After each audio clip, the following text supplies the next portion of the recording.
10 € offerts et votre premier pari immédiatement remboursé en cash s'il est perdant, avec le lien en description. Quelle belle semaine de Champions. C'est un pléonasme, j'espère que votre semaine à vous a bien démarré et très content de vous retrouver les amis pour faire le point sur 5 matchs qui m'intéressent sur cette J4. On sera dans 48 heures à mi-parcours de cette phase de ligue, donc le classement c'est pas encore le plus important mais quand même on a un petit quintet sympa qui est en train de se dessiner. Paris, Bayern, Inter, Arsenal et le Real sont les 5 équipes qui sont à 9 points. 3 matchs, 3 victoires pour eux. Bilan parfait. Il ne sera forcément pas parfait dans 48 heures parce que le Paris Saint-Germain et le Bayern se jouent dans ce premier méga match de la J4, premier contre deuxième. 2 équipes à plus 10 de goal average. On a de la chance. On a beaucoup de chance parce qu'on a aussi 2 autres affiches du top 10. C'est quoi ? C'est Liverpool 10e contre le Real 5e à Anfield dans le même temps que Paris-Bayern. Et mercredi soir, City-Dortmund 7 contre 6. Pas mal. 2 autres rencontres vont attirer mon intérêt. C'est des rencontres critiques pour le playoff pour qualif top 24. Marseille 18e contre Atalanta 17e. Très intéressant. Et demain 18h45 pour ouvrir tranquille la semaine. Naples, Eintracht. Je trouve ça pas mal aussi. On va démarrer par ça. Niveau cote, j'ai vu que le Paris Saint-Germain est encore en train un petit peu d'augmenter, mais c'est très très serré. Ils sont à 2,30, le Bayern 2,45. Bien malin, qui peut prédire le vainqueur ? J'ai essayé hier, mais quand même bien malin. Liverpool-Real, c'est encore plus serré. Liverpool est à 2,35, le Real 2,40 pour ce déplacement à Anfield. Là par contre, il y a une tendance niveau opinion populaire qui se distingue beaucoup plus. Très intéressant, si ces cotes à vous intéressent, elles sont disponibles comme vous le savez sur Winamax et avec le lien en description, vous avez accès à cette offre, la meilleure de France. Au moment de l'inscription, vous recevez direct 10 € en cash. Votre premier pari, même s'il est perdant, il est direct remboursé en cash aussi, jusqu'à 100 €. Donc pas de risque sur ce premier pari, en plus 10 €, en plus en ce moment, la garantie de but d'écart sur Winamax. Donc, si vous pariez sur une équipe qu'elle mène de 2 buts à n'importe quel moment dans le match, vous êtes immédiatement gagnant, pas de risque de remontada. Tout ça, c'est sur Wina. Avec le lien en description, non seulement vous débloquez cette offre, mais en plus, je suis rémunéré à chaque utilisation. Ça m'aide beaucoup. Merci à ceux qui l'ont fait par le passé, qui ont prévu de s'inscrire sur Winamax et qui vont le faire. Avec ce lien, si vous le faites toutefois, soyez majeur, totalement interdit aux mineurs. Faites attention aux paris sportifs, en Ligue des Champions et en général. On perd plus qu'on gagne.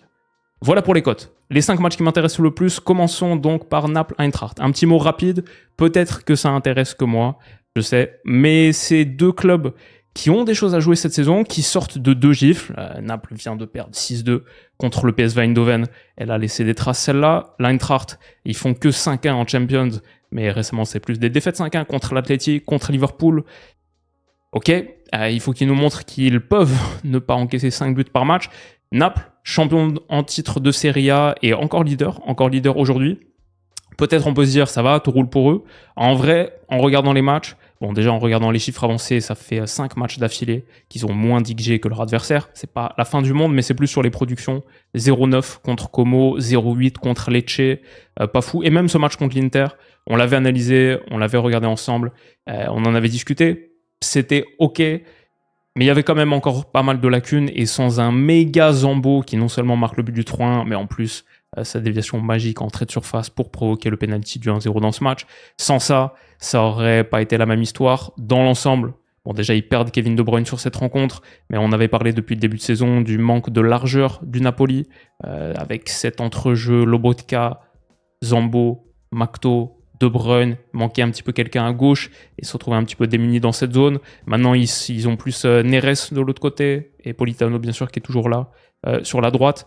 Je ne suis pas méga fan de ce Napoli, mais une bonne chose pour eux, même avec l'absence de Lukaku. Déjà, quand il reviendra dans un mois peut-être maintenant, ce sera intéressant. Même avec De Bruyne out, le retour de Højlund, ça c'est cool. Le retour de Lobotka aussi, qui a rejoué quelques minutes en fin de rencontre contre Como, et c'est bien parce que Billy Gilmour s'est blessé, donc ils en ont encore plus besoin, mais à la base, c'est le titulaire. Et surtout peut-être le retour de Rahmani, qui était un homme de base de Conte la saison dernière. Je pense qu'il avait joué les 38 matchs de Serie A, 38 fois 90 minutes, si je dis pas de bêtises. Alors que la paire Buongiorno-Beukema, contre le PSV Eindhoven notamment, ça a été une catastrophe absolue. Franchement, les deux, ils mettent pas un pied devant l'autre. fautif à plusieurs reprises, les deux ensemble sur plusieurs des buts. C'est Buongiorno, cette tête plongeante assez magnifique qui marque contre son camp. C'est déjà le premier problème. Ils sont battus dans le dos, dans la profondeur. Pas beaucoup de sérénité dans les interventions. Dans la vitesse, c'est pas fou non plus. Battu ici par Saibari, ça donne pas de but. Mais ouais, ça, c'est l'action, la première image que je vous ai montrée. Battu sur le dribble, battu sur le centre en retrait. Buongiorno, Beukema font un début de saison difficile. Même s'ils sont peut-être intrinsèquement plus talentueux que Rahmani. Je pense que son retour est une bonne chose et du coup, je m'attends à le voir titulaire. Sinon, Lobotka, Makto, Zambo qui est au top en ce moment, ce sera, j'imagine, le trident de l'entrejeu. Après, Politano, Neres.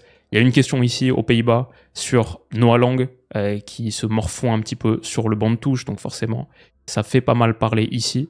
Mais voilà un petit peu Naples et sa situation. Francfort en face, ouais, j'ai mis beaucoup de monde. Je sais pas exactement ce que ça va donner, mais ce qu'on peut dire, c'est qu'ils sont fun. Tous leurs matchs de Champions, comme j'ai dit, font 5-1. Ils marquent beaucoup de buts. Dans les 5 championnats majeurs, c'est la 10e attaque, avec déjà 22 buts marqués cette saison en seulement 9 matchs. La Bundesliga a joué moins de matchs. Et pourtant, déjà 22 buts pour Francfort, 10e meilleure attaque. En revanche, ils sont aussi la 10e pire défense, 87e sur 96. Ils marquent beaucoup de buts, ils prennent beaucoup de buts. Et ils ont un petit peu changé leur approche défensive récemment. Alors, pas seulement le fait de remplacer leur gardien, Kawa Santos, qui, si vous vous souvenez, l'année dernière, elle a fait une bonne saison 24-25, était même à un moment, il me semble, sur les tablettes de Manchester United pour remplacer Onana, etc. Jeune gardien brésilien de 22 ans. Ils l'ont changé. Pas parce qu'il s'est blessé, juste parce qu'il a enchaîné les bourdes, et notamment celle-ci. Si vous avez vu dans le match contre Fribourg, c'est Griffo qui a un coup franc pour Fribourg. Kawa Santos veut absolument que son mur... Il est fou de rage contre son mur. Il veut que son mur décale pour plutôt couvrir le centre ou peut-être le second poteau, ou je sais pas trop en vrai. Mais Götze et il me semble Collins décalent comme ça. Bon bah du coup, ouais, il y a un espace assez ouvert. Griffo la tape directement. Ça contourne, plus que ça contourne le mur. Il y a un espace vide qui est laissé premier poteau. Kawa Santos vraiment anticipait le centre. Il se fait totalement battre. Le mur est furieux. Tu vois la réaction de Knauf aussi. Tout le monde est absolument furieux contre lui et il a été sorti du 11 dans la foulée. Remplacé par un gardien plus vétéran qui s'appelle Zetterer. Ils ont pris au Werder Bremen il y a un an ou peut-être même en début de saison. Peut-être qu'ils ont anticipé un départ de Kawa Santos. Il est titulaire. Et ils ont aussi changé de système pour passer à 3 derrière. Ils étaient plus sur un 4-2-3-1. Maintenant, c'est plus 3-4-2-1, 3-4-1-2. Je ne peux pas dire qui exactement sera titulaire, mais je pense que ce sera Christensen, Kort, Theat, le trio. Ritsu Doan est en tant que piston récemment. Brown en piston gauche. J'imagine Larsson Shqiri ou peut-être Larsson Shaibi, le double pivot. Götze devrait prendre la place, ça c'est vraiment dommage. Can Uzun, un de nos joueurs à suivre de la saison, leur meilleur joueur pour moi. Il est out, malheureusement, touché aux ischio dans ce dernier match de l'Eintracht l'autre jour, donc lui n'est pas là. J'imagine Götze en 10, et après devant, ils ont du monde. Wai, Batshuayi, Jean-Matteo Baoya aussi, le français, mais qui était plus dans l'ancien système privilégié en tant qu'ailier gauche. Johnny Burkhardt, lui par contre, pas de problème. Ils l'ont recruté cet été de Mayence, l'année dernière il a beaucoup planté, et il est déjà à 6 buts, Bundesliga, plus 3 Champions. Donc je le vois bien dangereux contre Naples, et peut-être Knauf pour un petit peu de vitesse dans le dos. Mais voilà grosso modo à quoi ressemble l'Eintracht. Ce que je vais dire pour Naples, en la faveur de Naples, ouais, c'était assez abusé ce coup franc. Ce que je vais dire pour Naples, c'est qu'ils ont toujours McTominay dans la boîte comme arme, ça n'a pas changé. Ils continuent de beaucoup planter et chercher dans les airs par un Napoli qui désormais peut-être un peu plus de largeur avec Spinazzola, mais je suis pas sûr qu'il joue. Je crois qu'il est incertain, ça pourrait être Gutiérrez à la place. Mais ils ont trouvé un petit peu de largeur gauche avec Gutiérrez ou Spinazzola par rapport à Oliveira début de saison qui était plus défensif. Ils ont centré genre 33 fois contre Milan la dernière fois, on en avait parlé. Donc ils ont toujours cette arme des centres et McTominay dans la boîte qui est dangereux, ça ils l'ont. Francfort souffre pas mal sur les transitions, quelque chose qui pourrait profiter à Rasmus Højlund lancé dans le grand espace. Ça pour le coup, c'est son jeu, et j'ai vu contre Heidenheim ce week-end, ils prennent un but là-dessus. J'ai vu contre l'Union Berlin aussi, dans un long résumé, ils prennent un but là-dessus. Ils souffrent pas mal dans leur dos, c'est pour ça qu'ils encaissent autant de buts. Ils ont beaucoup de vulnérabilité défensive. À la fin, je suis pas méga fan de ce que je vois de Naples du début de saison. Je pense qu'il y a des problèmes dans cette équipe. Je pense quand même qu'ils battent Francfort. Et je vais dire peut-être 2-1. C'est à 7,25. Burkhardt buteur pour l'Eintracht, mais Højlund qui va se régaler. Franchement, Højlund, ça je le sens bien. On verra. Mais je sens bien un but de Højlund. 2,35, je trouve ça pas mal. Il aura les espaces. Et Naples n'a pas non plus 1 million de solutions offensives. Donc ça pourrait être quelque chose pour eux. Ok, maintenant c'est le gros match. Maintenant c'est dans la foulée de cette Eintracht Napoli, mardi 21h, Liverpool-Real à Anfield, qui est devenu un classique de Champions. Ça va être aussi le retour de Xabi Alonso et d'Alexander Arnold à Anfield. Xabi Alonso, je pense que ça avait déjà été le cas avec Leverkusen, d'où cette image. Alexander Arnold, lui la première fois, même si je pense pas qu'il jouera, certainement pas titulaire en tout cas. On a eu Liverpool-Real énormément sur les dernières saisons, depuis cette finale de Champions 2018, Ramos, Mo Salah, le retourné acrobatique de Gareth Bale, tout ça. On a eu un quart de Champions 2021 remporté par un très très jeune Vini, qui avait été très fort dans ce match-là, qui avait marqué le but bien sûr en finale de Champions 2022 aussi. Donc 2 fois une finale de Champions Liverpool-Real sur les quelques dernières années. On avait eu bien sûr Vini qui se régale dans ces affrontements, qui aime beaucoup Liverpool. 8e de Champions 22-23, donc 2023, c'était, souvenez-vous, le fameux 2-5 à Anfield, assez incroyable, avec Benzema qui était fou aussi. Donc ça, c'était il n'y a pas longtemps. Et bien sûr, saison dernière, en phase de ligue, il y a presque pile 1 an, je crois que c'était la J5. Et d'ailleurs, dans le même temps, il y avait aussi Paris-Bayern, la même semaine. Donc, semaine un petit peu miroir de celle-ci. On verra si Liverpool réussit à l'emporter comme il l'avait fait à l'époque. Un match qui avait été un petit peu un détonateur de leur saison. Et le Real, à ce moment-là, sur un mois, venait d'enchaîner des défaites contre le Bayern, contre le Barça, je veux dire, le 4-0, le 0-4 au Bernabeu même, contre Milan, le 1-3 au Bernabeu. Et ça avait fait mal. Et derrière, ils perdent contre l'Athletic Bilbao aussi. Ils avaient été en grande difficulté. Leur faiblesse avait été mise à nu. C'était un Liverpool qui s'annonçait comme le grand favori de la Première Ligue et dans la conversation en Europe. C'était un match important. 11 mois plus tard donc, ils se retrouvent à Anfield. Et là, l'histoire est un petit peu différente. Même carrément différente. Liverpool titube un peu. Vient de mettre fin à une série de 4 défaites d'affilée en Première Ligue en battant Villa ce week-end. Ok, c'est cool. Mais 4 défaites, ça c'est pas cool. Peut-être qu'ils retrouvent de la couleur au bon moment parce qu'en plus de jouer le Real, c'est City ce week-end. Dimanche. Donc, gros enchaînement de rencontres pour Liverpool, très très important pour eux. Mais leur histoire sur ce début de saison, c'est celle d'un cador en souffrance. Alors que le Real, c'est un peu l'inverse. Le Real Madrid sourit à la vie. Sur une série de 6 victoires d'affilée, toutes compétitions confondues, et après avoir battu le Barça dans le Classico, ils viennent de taper Valence 4-0 en concédant que 3 petits tirs dans ce match. Le logiciel Xabi Alonso, il commence vraiment à être intégré. On voit beaucoup le Real en bloc haut, des interceptions réussies comme ici Valverde dans le tir adverse, magnifique. Et derrière en plus, t'as beaucoup de joueurs hauts pour pouvoir combiner, splendide. Le Real Madrid, ça c'est une bonne stat qui a été sortie dans leur match de Liga contre Valence ce week-end. 25% de ballons gagnés dans cette zone, d'interceptions réalisées dans cette zone. Donc pour ceux qui sont en podcast, c'est en gros la moitié, si on découpe le terrain en 4 moitiés, c'est la troisième. C'est celle juste après le rond central, mais pas encore arrivée à la surface de réparation. Même si on découpe le terrain de cette manière en 6e, c'est le 4e. Cette zone-là, les 20 mètres devant la ligne médiane, le Real Madrid intercepte 25% de ses ballons dans cette zone, alors que la moyenne en Liga, c'est 15% ici.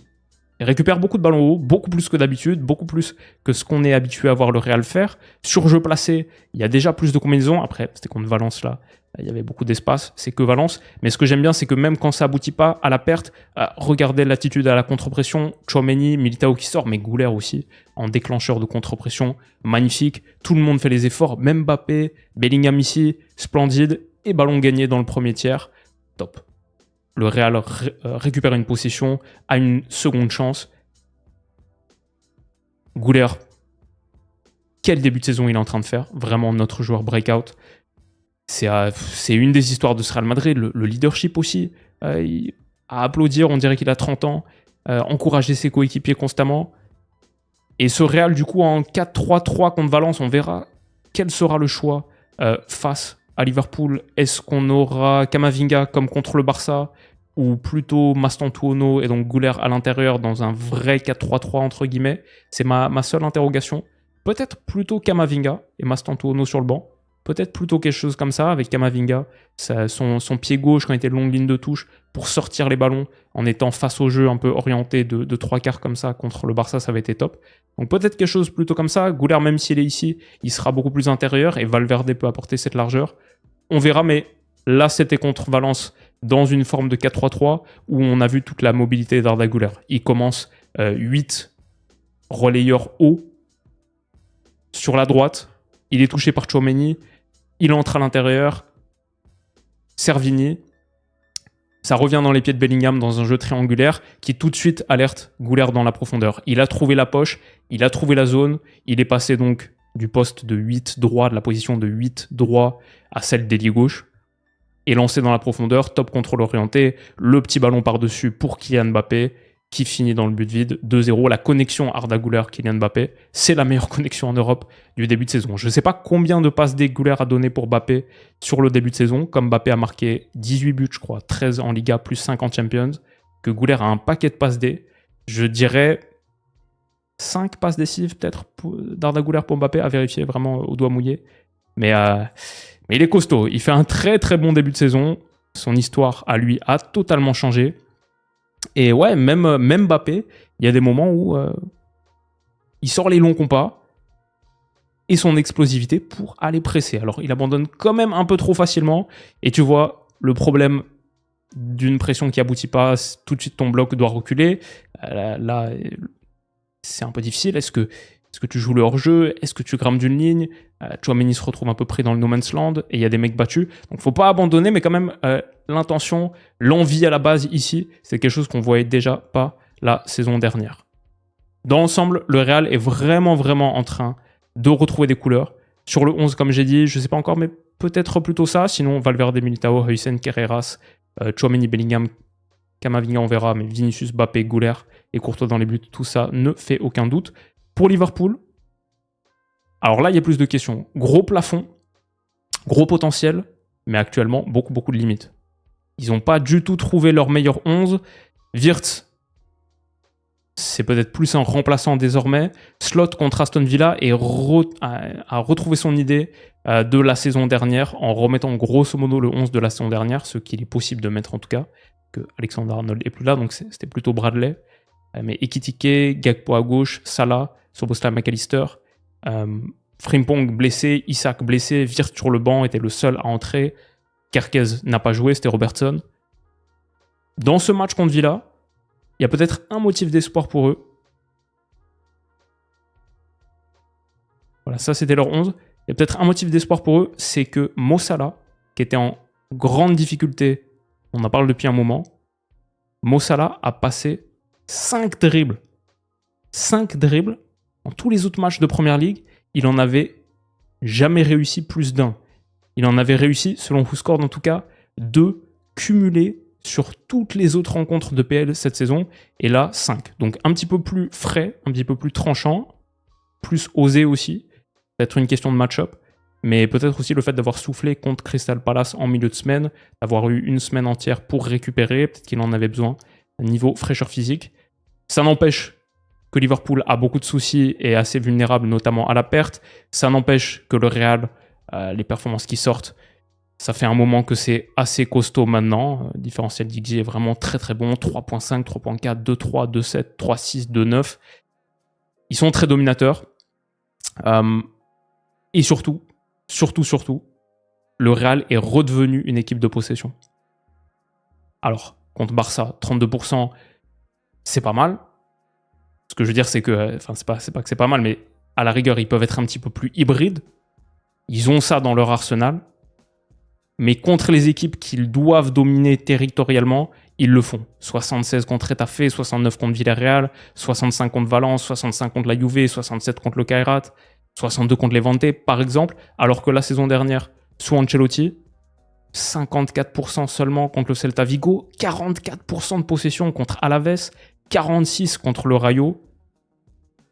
Le Real purement contre-attaquant, en vrai, ça me va pas.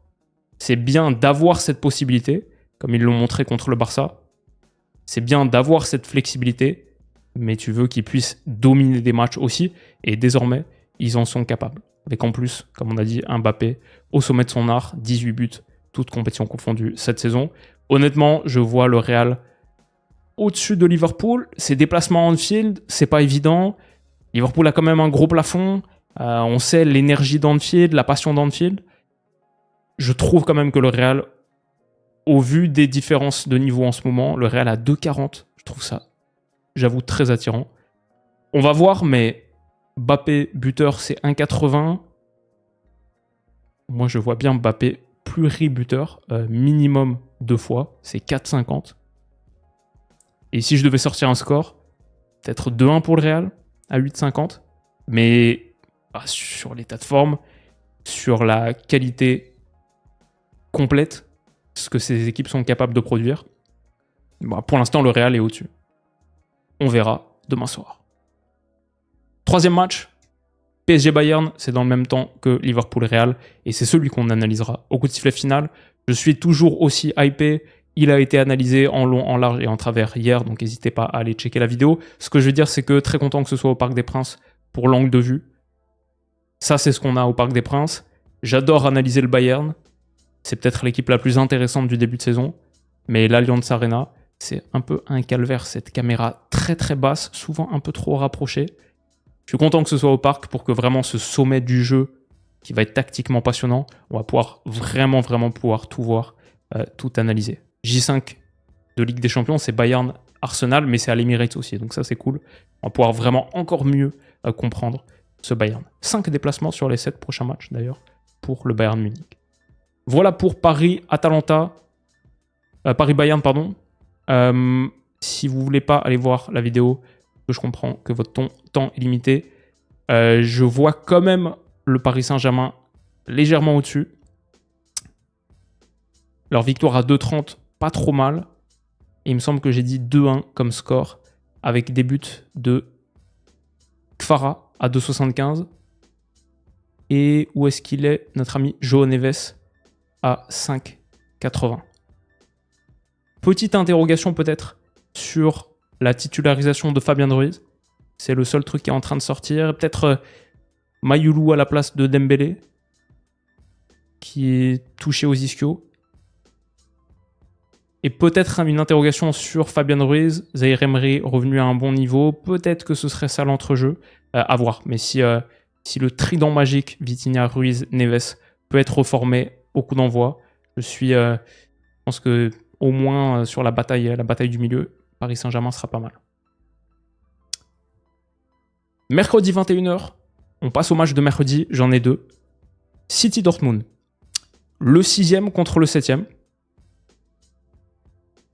Haaland, qui retrouve Dortmund encore une fois. City, je les ai mis très haut dans mon power ranking qu'on a fait avec Stan il y a quelques jours. Je crois qu'il les mettait 6e, je les mettais même 4e, au-dessus de Real et au-dessus de Barça. Je les trouve forts, complets et en progression. Alors, ouais, il y a Erling, et Pep peut effectivement lui faire un gros câlin. Parce qu'il est déjà à 13 buts Première Ligue, il est parti sur des bases absolument stratosphériques. Il n'est pas exactement sur les standards de la saison à 36 buts, sa première avec City. Il avait, je crois, 17 buts Première Ligue en 10 journées à l'époque. Mais 13, c'est quand même pas mal. Aucun penalty dans le lot. Peut-être que le plus choquant pour Erling Haaland, c'est 10.2 non-penalty expected goals. Ça veut dire qu'il est tellement trouvé. C'est un volume offensif au bout de 10 journées qui est délirant. D'ailleurs, il a une avance énorme sur le reste. Mateta est 2e avec 6.4. Beto est 3e avec 3.9. Haaland a 10.2 non-penalty expected goals. Il se retrouve tellement souvent lancé dans le dos avec des face-à-face, avec des grosses occasions. 2,63 tirs cadrés par 90 minutes. Il explose la concurrence. Et en Ligue des Champions, vous savez, une des stats que je préfère bien sûr, les through balls, les passes en profondeur, les passes dans le dos de la dernière ligne qui trouvent un joueur, passes réussies. City est 3e avec 16 passes en profondeur réussies. Les 2 premiers, c'est Paris et Bayern. Ensuite, il y a Real, Atleti, Chelsea, Arsenal. Je trouve que c'est un bon indicateur pour juger au moins à quel point le secteur offensif est prolifique et crée des grandes occasions. City, aucun problème là-dessus. Je trouve qu'en plus, en plus d'Erling Haaland, le robot, je trouve que Phil Foden est revenu à un top niveau contre Bournemouth ce week-end où il gagne 3-1. Nico Gonzalez a fait un top match aussi en tant que milieu reculé. Mais Foden à l'intérieur, beaucoup de présence à l'intérieur, Cherki aussi. Foden, c'est contrôle orienté, c'est passant une touche. Ici, quelle magnifique action pour amener le face-à-face d'Erling Haaland, celui du 2-1. Petit ballon par-dessus de Cherki. Top aussi, qui a donné 2 passes décisives à Haaland dans ce match. Et voilà, ça c'est City cette saison. Ils peuvent te faire ça à l'envie. Encore une fois, Foden trouvé à l'intérieur par une belle passe de Nico Gonzalez. Et tout de suite le contrôle orienté. Après avoir trouvé Doku, il poursuit sa course et contrôle en pivot à l'entrée de la surface. Franchement, Foden top. Et City a beaucoup d'armes pour créer son 11. Donc là, je les ai toutes mises, on verra. Donnarumma, Gvardiol, Diaz, je pense, la charnière. Nunes à droite, ça pour moi, pas trop de questions. Et je pense plutôt Nico O'Reilly à la place d'Aït-Nouri. Aït-Nouri est revenu de blessure, il a joué en milieu de semaine contre Swansea en Cup, mais du coup, j'imagine un peu plus pour faire souffler O'Reilly plus vu comme le titulaire. J'en ai parlé dans mes joueurs breakout, j'aime beaucoup Nico O'Reilly. Je trouve qu'il fait un top début de saison, dans le demi-espace beaucoup, ses projections intéressantes. Très bon Nico O'Reilly. Nico Gonzalez, top match aussi contre Bournemouth. Rodri est revenu à jouer 1 minute, il est entré à la toute fin, mais je m'attends pas du tout à le voir titulaire contre Dortmund. Donc je pense plutôt Nico Gonzalez. Foden est insortable, Haaland bien sûr. Je pense plutôt Doku que Savigno. Marmouche sur le banc, Bob sur le banc. Il y a peut-être une question Reinders. À la place de Cherki peut-être, mais Cherki vient d'enchaîner 2 très bonnes titularisations avec 3 passes D et 1 but sur la dernière semaine. Donc je m'attends peut-être à le voir reconduit. Et avec Bernardo, ça c'est le 4-1-4-1. Après en possession c'est différent avec, comme on a dit, Riley très à l'intérieur. C'est pas mal. et on verra. Je vais pas facilement prédire le 11 de Manchester City. Ce que j'ai moins de mal à prédire, entre guillemets, ce qui me semble plus naturel, c'est de dire qu'ils vont battre Dortmund. Dortmund qui fait une bonne saison. Hein. Ils ont perdu qu'un seul match de toute la saison contre le Bayern, et même contre le Bayern, honnêtement, ils étaient dans le match. La première période, le Bayern était vraiment au-dessus. Deuxième période, ils étaient pas mal du tout. Ils ont eu quelques belles occasions, et juste plus de jeu. Bayern moins dominateur en seconde, ils perdent que 2-1 à la fin. Attention, ils étaient pas mal. Juste, je trouve que les chiffres avancés sont pas extra avec Dortmund. Contre Augsbourg ce week-end, par exemple, ils gagnent 1-0, mais avec 0,59 XG, 5 tirs dans un match de Bundesliga. Quand même, c'est pas beaucoup, c'est pas 2 de l'extérieur de la surface en plus. Pas une équipe très dominatrice. City, pour moi, me semble tellement au-dessus. Ils sont à 1,32 la victoire. Haaland buteur à 1,40. Même si la cote était à 1,10, je crois, j'irai dessus. Il est tellement chaud en ce moment, il va avoir des espaces. C'est un bon test pour City avant d'affronter Liverpool ce week-end, dans un match qui est encore plus important. Mais ils ont besoin de prendre quelques points en Champions. Ils sont 7e avec 7 points. Donc s'ils visent le top 8, il faut pas mal de victoires. Je vois City le faire et je vais dire 3-1 à 8,50. 3-1 pour City contre Dortmund avec Haaland double buteur à 2,65. Enfin, Marseille-Atalanta. C'est en même temps que City-Dortmund. Et alors Marseille, après un départ assez encourageant en Ligue des Champions, la courte défaite contre le Real, ils étaient top contre l'Ajax au Vélodrome, la victoire 4-0. La défaite contre le Sporting, elle a fait mal. Et du coup, c'est départ encourageant, mais c'est que 3 petits points. Maintenant, ils doivent prendre 3 points en plus, à la maison en plus, contre l'Atalanta. Ça me semble assez impératif. Donc, intéressant de voir l'OM un peu dos au mur en Champions. Peut certainement pas te permettre une 3e défaite en 4 matchs. Et c'est une belle opportunité de prendre des points. L'infirmerie commence un petit peu à se vider. Donc, niveau 11, je sais pas exactement, parce que De Zerbi, capable de beaucoup de rotation. Mais Aguerre devrait revenir. Wea devrait revenir. Pas dans le 11 forcément, mais en tant qu'option. Balerdi, je crois, devrait revenir. Bilal Nadir aussi.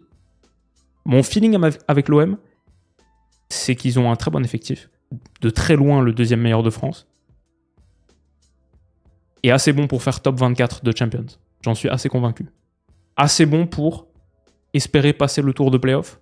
Ça dépend contre qui tu tombes, mais je dirais qu'il y a pas mal d'adversaires contre lesquels tu peux tomber de la 9e à la 24e place, où Marseille est au moins dans la conversation et vraiment peut le faire et aller chercher un 8e de Champions. Ils ont été un peu pris dans le bourbier des matchs d'octobre-novembre, avec beaucoup de blessures, beaucoup de rotations aussi, ce qui t'empêche peut-être de trouver véritablement... Aujourd'hui, je ne sais pas si on peut dire que De Zerbi, il a absolument trouvé son 11. C'est aussi parce qu'il a une top flexibilité tactique, il est capable de beaucoup de changer de système de match en match, il a de très très bonnes options, notamment sur le secteur offensif. Mais ces matchs physiquement taxants de Ligue 1, l'enchaînement avec la Champions, je les ai trouvés un petit peu essoufflés et manque de continuité, manque de rythme pour Marseille. Face à l'Atalanta, là, ils ont un vrai test face à un concurrent top 24 et honnêtement, c'est un test largement à leur portée. Post-Gasperini, cette Atalanta d'Ivan Juric, c'est pas bon du tout. Ils ont été déstructurés par le Paris Saint-Germain en ouverture. Ils sont sur 6 matchs d'affilée sans victoire. Ils ont perdu à Udine samedi. Ils ont fait 0-0 contre le Slavia en J3 de Champions. Ils ont eu beaucoup de blessés. Ils ont eu l'imbroglio Ademoula Lookman, que je vois quand même titulaire, qu'il était contre Milan en milieu de semaine. Ils ont beaucoup d'options offensives qui sont assez cool. En vrai, De Ketelaar, Krstovic qu'ils ont recruté de Lecce cet été, Scamacca, Lookman, Kamaldin Sulemana, Samardzic, Daniel Maldini, sur le papier, pas mal. Il faut en choisir 3 dans ce 3-4-2-1. Je pense CDK. Je pense Lookman. Et je pense Krstovic, mais honnêtement, ça pourrait être aussi 3 autres que ce serait pas forcément choquant. Ederson Pasalic, j'imagine en tant que double pivot. Ils ont beaucoup d'options offensives, mais ils n'ont pas encore trouvé leur trio ou leur identité. Et en vrai, ils sont juste pas très bons. Je me souviens des Sassuolo-Atalanta, époque Gasperini de Zerbi. Ça, c'était très très fun. Ivan Juric, c'est pas tout à fait la même chose. Et pour moi, De Zerbi est largement supérieur. Attention peut-être quand même pour l'OM à la largeur. Contre le Slavia, ils ont fait 0-0, mais en vrai, ils ont généré pas mal de belles occasions. Et notamment depuis la largeur, avec des beaux centres. Et celle-là, elle aurait dû aller au fond, par exemple, de Krstovic. Mais dans l'absolu, ça me semble être quand même une très très bonne opportunité pour Marseille de prendre des points face à cette faible Atalanta. Et je trouve même la cote du 1,96 très attirante aussi. Si je devais parler de mes cotes les plus attirantes sur cette journée de Champions, l'OM en fait partie. Le 1,96 de l'OM en fait clairement partie. City, je les vois bien favoris, mais 1,32 c'est peut-être pas la méga cote. Peut-être le Barça en déplacement 1,40, pas mal. J'hésite à dire Real parce que pour moi ça me semble pas mal au-dessus de Liverpool, mais 2,40 c'est pas mal. Et est-ce qu'on peut partir sur Arsenal un peu sans danger face au Slavia, même si c'est que 1,18 ? Je sais pas, mais en tout cas pour Marseille, ils ont vraiment de quoi le faire. Je dirais 3-1 dans ce match. Je dirais un but de Pajao de Greenwood, 3,20 pour Pajao, 2,25 pour Greenwood, et 1 pour mon petit chouchou que je trouve tellement extraordinaire, tellement fort. Il y est pas ? Ah si, Robinho Vaz, 3,25. Mes 3 buteurs, 3-1 dans ce match. Si on fait le combiné des 5 rencontres, ça nous donne Naples, Paris, Real, City et Marseille pour une cote totale à 21. Voilà les amis, pour cette preview de cette J4 de Champions. J'espère que ça vous a plu. Beaucoup de gros matchs et on essaiera d'en analyser le maximum, peut-être des récaps. J'ai aussi la méga draft de Première Ligue qui est dans les cartons, qui arrive très très vite avec Stan. On va tourner ça jeudi. Donc ça va être une grosse semaine comme d'habitude, comme toutes les semaines de Champions. Merci d'avoir été là, merci de votre soutien toujours aussi fort. Prenez soin de vous les gars, passez une excellente semaine et de toute manière on se dit à demain soir. Bisous.